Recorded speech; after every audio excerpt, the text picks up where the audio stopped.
بھارت کبھی پاکستان کا پانی نہیں روک سکتا، ابھی معاہدہ پامال نہیں کرنے دیں گے، پانی کا بطور ہتھیار استعمال کرنا افسوسناک ہے، بندوبست کر رہے ہیں، انڈیا خلاف ورزی نہ کرے، وزیر اعظم نے خبردار کر دیا۔ لاچن میں 3 ملکی اجلاس سے خطاب، مودی سرکار کو ایک بار پھر مذاکرات کی پیشکش، کہا کشمیر اور دہشت گردی سمیت تمام مسائل بات چیت سے حل کرنا چاہتے ہیں۔ شہباز شریف کا حالیہ کشیدگی کے دوران برادر ممالک کے تعاون پر اظہار تشکر، فیلڈ مارشل عاصم منیر کے قائدانہ کردار کی تعریف، سیف علی کی تعاون کو نئی بلندیوں پر لے جانے کا عزم۔ آذربائیجان کی یوم آزادی کی تقریب سے خطاب کرتے ہوئے کہا بھارت نے پہلگام واقعے کا کوئی ثبوت نہیں دیا، جارحیت پر منہ توڑ جواب دینے کا فیصلہ کیا، ہماری ایئر فورس نے دشمن کے 4 رائفل سمیت 6 طیارے مار گرائے، مشکل وقت میں ترکیے اور آذربائیجان کی حمایت کبھی نہیں بھلا سکتے، غزہ میں فوری جنگ بندی پر زور، تقریب میں پاکستان کے قومی ترانے کی دھن نے سما باندھ دیا۔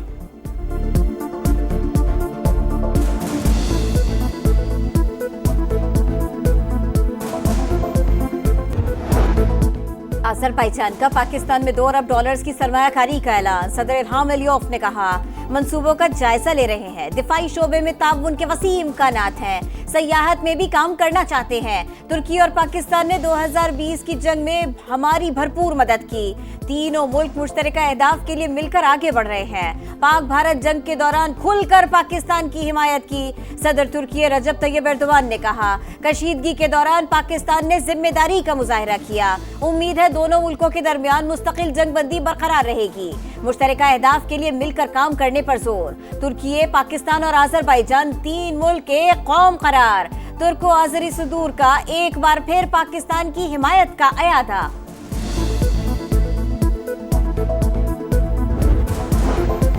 فیلڈ مارشل عاصم منیر کی آذربائیجان کے وزیر دفاع سے ملاقات، باہمی دلچسپی کے امور، علاقائی سیکیورٹی پر تبادلہ خیال، دونوں ملکوں کے درمیان دفاعی تعلقات کو وسعت دینے پر اتفاق، سپہ سالار نے کہا دوست ملک سے تعلقات مزید مضبوط بنانے کے لیے پرعزم ہیں۔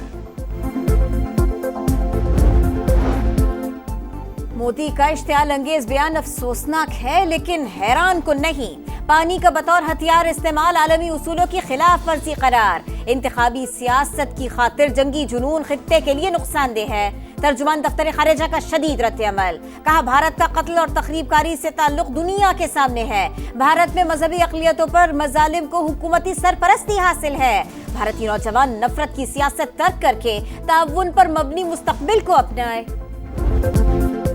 5 کے جواب میں 6 ایٹمی دھماکے، ازلی دشمن کا غرور پاش پاش، پاکستان کو ایٹمی قوت بنے 27 برس مکمل، 28 مئی 1998 کو پاکستان عالمی دباؤ کسی خاطر میں نہ لایا،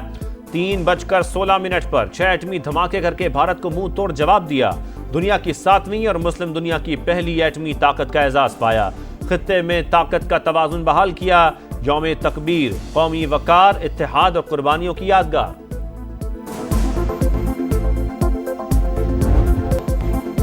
یوم تکبیر قوت ایمانی، عزم و استقلال، جذبہ حب الوطنی کا مظہر، کراچی تا خیبر گوادر تک گلگیتی عوام بھی ہم آواز، وطن سے محبت کا والہانہ اظہار، لاہور، پشاور، کوئٹہ سمیت چھوٹے بڑے شہروں میں ریلیاں اور تقریبات، شرکا کی بھارت کے خلاف نعرے بازی، وادی نیلم میں LOC پر یادگار شہداء پر تقریب، ارض پاک کی طرف میلی آنکھ سے دیکھنے والے کا انجام عبرتناک ہوگا، شرکا کا دشمن کو 2 ٹوک پیغام۔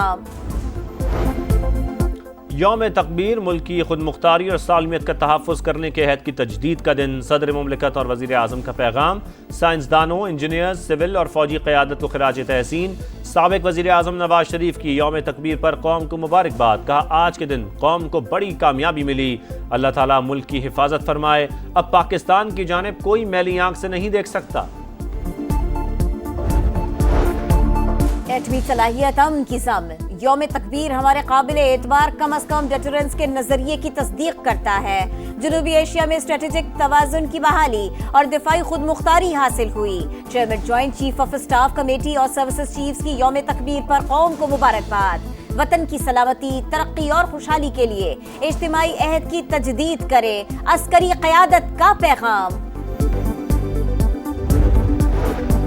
یوم تکبیر نائب وزیر اعظم Ishaq Dar, chairman senate, speaker قومی اسمبلی سمیت سیاسی قیادت کی قوم کو مبارکباد، بلاول بھٹو زرداری نے کہا پیپلز پارٹی مسلح افواج کے ساتھ ہر محاذ پر کھڑی رہی ہے اور رہے گی۔ وفاقی وزیر اور صدر آئی پی پی عبدالعلیم خان نے کہا اس سال یوم تکبیر مارکہ حق کے تناظر میں دوہری خوشیاں لایا۔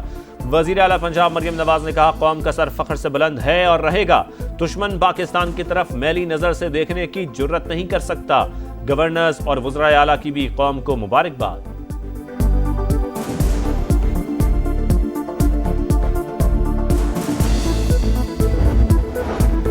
وزیر داخلہ محسن نقوی کی ایرانی ہم منصب سے ملاقات، دونوں ممالک کا زائرین کے لیے سرحد 24 گھنٹے کھلی رکھنے کا فیصلہ، مسائل حل کرنے کے لیے ہاٹ لائن کا قیام اور سیکیورٹی کے لیے پروازوں کی تعداد بڑھانے پر اتفاق۔ پاک ایران تعلقات اور مختلف شعبوں میں تعاون کے فروغ پر بات چیت۔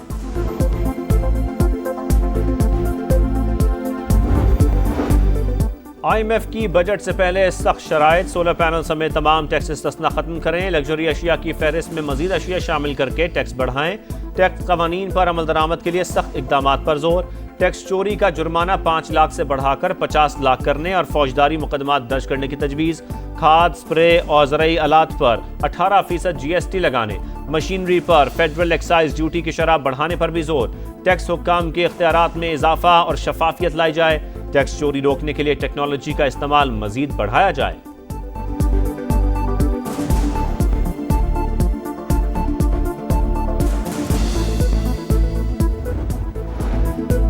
دشمنوں کا بلوچستان کے علاقے موسیٰ خیل میں تخریب کاری کا بڑا منصوبہ ناکام، سیکیورٹی اداروں کا ایکشن، کلدم تنظیم کے 4 دہشت گرد ہلاک، اسلحہ اور بارود برآمد، دہشت گرد مسافر بسوں، چیک پوسٹوں اور شاہراہوں پر حملوں میں ملوث تھے، مقابلے کے وقت ہائی وے پر بم نصب کر رہے تھے۔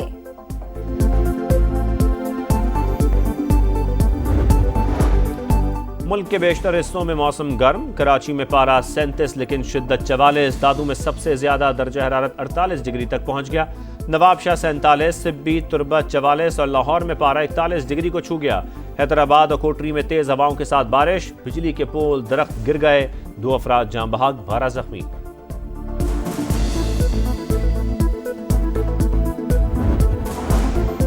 غزہ موت کی وادی میں تبدیل، اسرائیل کی جنوبی اور شمالی علاقوں میں وحشیانہ بمباری، 24 گھنٹوں میں مزید 43 فلسطینی شہید، مجموعی تعداد 54,095 ہو گئے۔ غزہ میں خوراک کی قلت برقرار، بے نظمی کے بعد امریکی ادارے نے امدادی سرگرمیاں معطل کر دی۔ یمن کے صنعا انٹرنیشنل ایئرپورٹ پر اسرائیل کا میزائل حملہ، مسافر طیارہ تباہ، رن وے کو بھی نقصان پہنچا۔ مسجد الاقصی کی بے حرمتی، متحدہ عرب امارات نے اسرائیلی سفیر کو طلب کر لیا، سعودی عرب کی بھی مذمت، مقبوضہ بیت المقدس کی پامالی ناقابل قبول قرار۔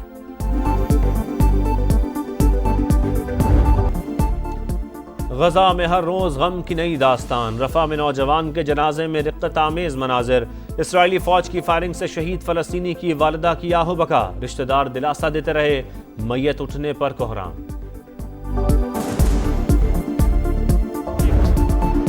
ای ایس ایل کے بعد انٹرنیشنل کرکٹ کا لائیو ایکشن، لاہور میں پہلا T20، پاکستان کی بنگلہ دیش کے خلاف بیٹنگ جاری، دونوں اوپنرز ناکام، سائم ایوب 0 پر آؤٹ، فخر زمان صرف 1 رن بنا سکے، کپتان سلمان آقا کی عمدہ بیٹنگ۔